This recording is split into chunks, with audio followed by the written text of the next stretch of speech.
Ассаляму алейкум, барадарони азиз. Умедворам ҳамаи шумо хуб ҳастед. Имрӯз иншоаллоҳу раҳмон мо дар бораи ояти 18 сураи Тавба ва қиссаи он гап мезанем. Агар ин оят ва қиссаро нашунида бошед, ҳатман ин видеоро то охир тамошо кунед, чунки ин бисёр таъсирнок, хусусан агар ноумед шуда бошед ё хато карда бошед. Аллоҳ таоло дар Қуръон мефармояд: وعلى الثلاثة الذين خلفوا و بر آن سه نفری که حکمشان به تأخیر مانده شده بود. یعنی نه اینکه خود کفا ماندند، بلکه الله حکم آنها را در کرد. این نکته در تفسیرها مثل تفسیر ابن کثیر آمده است. حتی اذا ضاقت علیهم الارض بما رحبت، تا وقتی که زمین با تمام وسعیش برایشان تنگ شد. و ضاقت علیهم انفسهم، و جانهایشان سخت فشار گرفت. و ظنوا، و یقین کردند، یعنی باور کامل به یگان شک و شبهه داشتند، لا ملجأ من الله الا الیه، که از الله جز به سوی او هیچ پناهگاهی نیست.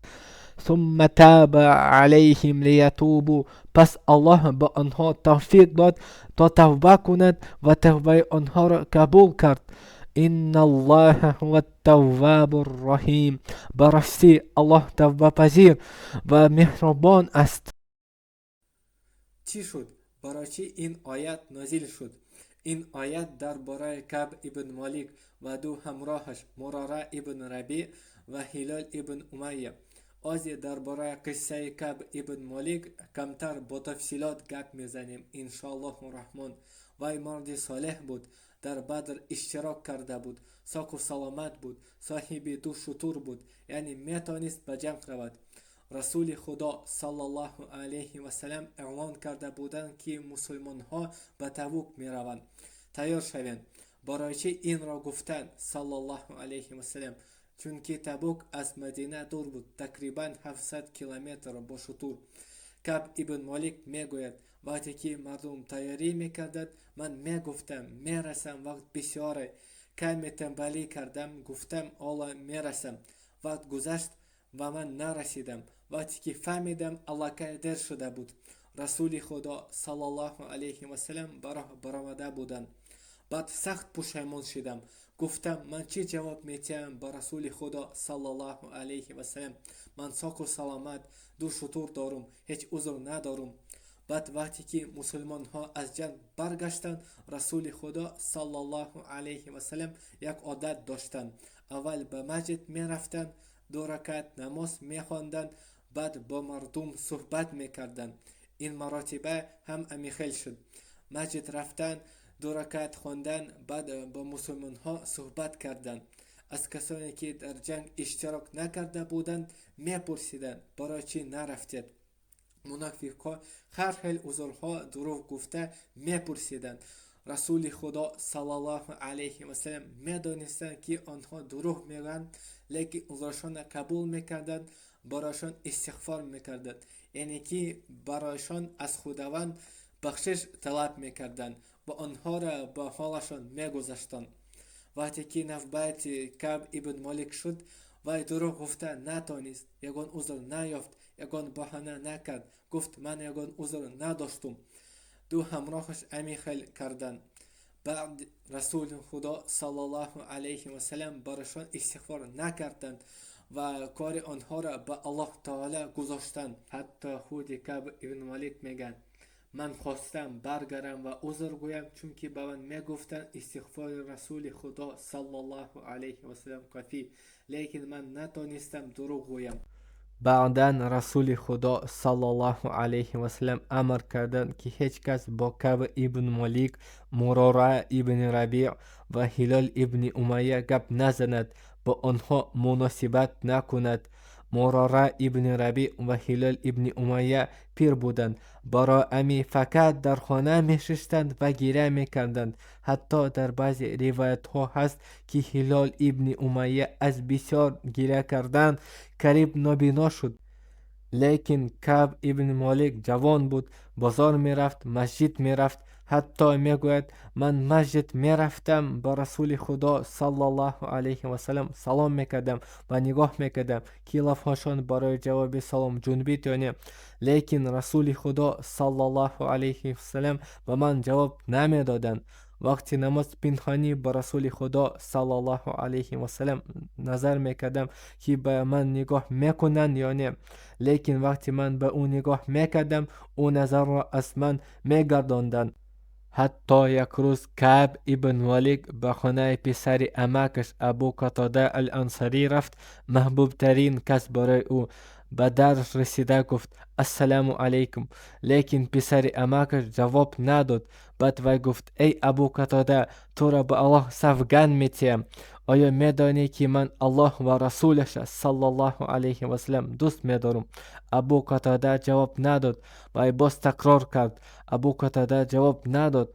در بار سیوم ابو قتاده جواب داد الله و رسولش بهتر میدانند.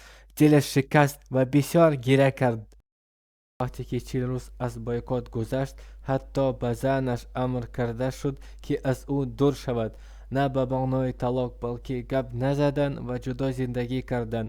لیکن زنهای مراره ابن ربی و هلال ابن امیه امر کرده نشدند که همسرشان ترک کنند، چونکه آنها پیر بودند، نیازمند بودند به نگاه کنی. لیکن کعب ابن مالک تنها ماند. بعد یک روز یک نفر از طرف دشمنای اسلام آمد و به او مکتوب از پادشاه غسان داد. در مکتوب نوشته شده بود شنیدیم که رهبر تو را تنها گذاشته است، بیا نزد ما تو را عزت و حرمت میکنیم و دستگیری میکنیم.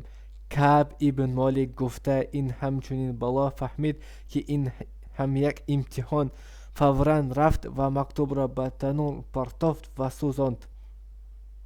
بعد که 50 شب از بایکوت گذشت، این آیت نازل شد و علی الثلاثه الذین خلفوا، و بر آن 3 نفری که حکمشان در کرده شده بود، یعنی نه اینکه خود کفا ماندند، چون که منافق ها همچنین خود کفا ماندند. حتی اذا ضاقت علیهم الارض بما رحبت، تا وقتی که زمین و تمام وسیعش برایشان تنگ شد. و ضاقت علیهم انفسهم، و جانهایشان سخت فشار گرفت. و ظنوا، و یقین کردند، یعنی باوری کامل پورا بیگان شک و شبهه داشتند، الا ملجا من الله الا الیه، که از الله جز به سوی او هیچ پناهگاه نیست. ثم تاب علیهم لیتوبوا، پس الله به آنها توفیق داد تا توبه کنند و توبه آنها را قبول کرد. ان الله هو التواب الرحیم، براستی الله توبه پذیر و مهربان. یعنی که چی از عنایت و قصه ممکن براریم؟ اول، تمام مشکل ها و بلاها و امتحان ها از الله، و چخیلی که در آیت وارد شد لا ملجا من الله الا الیه، یگان پناهگاه از الله جز به سوی او نیست. دویم، الله تعالی به مسلمانان بلاها و مشکل ها را مهربانی کرده نازل میکند، چون که خیلی که در حدیث ها آمده است و یا سبب از بخشیدن گناه ها و بلند کردن درجه در جنت. بینین چی رسول خدا صلی الله علیه و سلم کتی منافقا را کردن، استغفار کردن و ماندن، چون که اگر در سرشان 100 بلا آید این به آنها یاردم نمیتید. چلی که الله فرمود ان المنافقین فی الدرک الاسفل من النار، منافقان در پایان ترین طبقات آتش. لیکن مؤمنان را مهربانی کرده به الله تعالی گذاشت تا آنکه الله تعالی آنها را پاک کند و برای راست گفتنشان ثواب دهد. یعنی که بعضی آدم میگن برای چی؟ مثال من نماز میخوانم، روزه میگیرم، یگان گناه و فریب نمیکنم، لیکن الله تعالی من به نمیتید. لیکن به همسایم که عرق مینوشد، نماز نمیخواند، آدما را فریب میکند، میتید. پول دارد، دو خانه دارد، 3 ماشین نو دارد، وی دارد، یگان پول و مالشان نماز نخواندنش به یاردم نمیتید. چی فایده دارد؟ یک انسان بگذار ҳаёти беҳтарин дошта бошад 70-80 сол, лекин баъдан дар оташ абадӣ сӯзад. Агар мусулмон намозхон бошад, чӣ кадар мушкилиҳо, болоҳо дошта бошад, чӣ кадар сабр кардагӣ бошад, Аллоҳ таоло ӯро ҷаннат ба ин дараҷа ба абадӣ медорад. Абадӣ. Ва сеюм, чӣ қадар хато кардагӣ набошанд, гуноҳ кардагӣ набошанд, мудоми зинда бошанд, мусулмон бошанд, метавоянд тавба кунанд. Аллоҳ таоло дар ахир тавбашона қабул кард, челе ки гуфт ва ёро таъриф карда: «Ва донну алла малҷа миналлаҳи илла илайх». Ва ёро яқин донистанд ки ягон паноҳгоҳ аз Аллоҳ ҷуз ба сӯи ӯ нест. Яъне фикр накунедтон ягон роҳ нест тавба кунам. Донен, аз Аллоҳ ҷуз ба сӯи Аллоҳ ягон паноҳгоҳ нест. Фақат Аллоҳ метавояд шумо ба ёрдам диҳад, аз гуноҳатон халос шавед. На ягон каси дигар, на худи шумо, фақат Аллоҳ таоло метавояд шумо ба ёрдам диҳад. Ва роҳ ҳаст, роҳ нест не. Челе ки омад дар ин оят: «Ла малҷа миналлаҳи илла илайх». Ягон паноҳгоҳ аз Аллоҳ ҷуз ба сӯи ӯ нест. Яъне ки паноҳгоҳ ҳаст, паноҳгоҳ ба сӯи Аллоҳ ва дигар паноҳгоҳҳо нест. Ҳай, ин видео то охираш расид. Лайк монен, поделиться кунен, зинда бошен ва соку саломат бошен.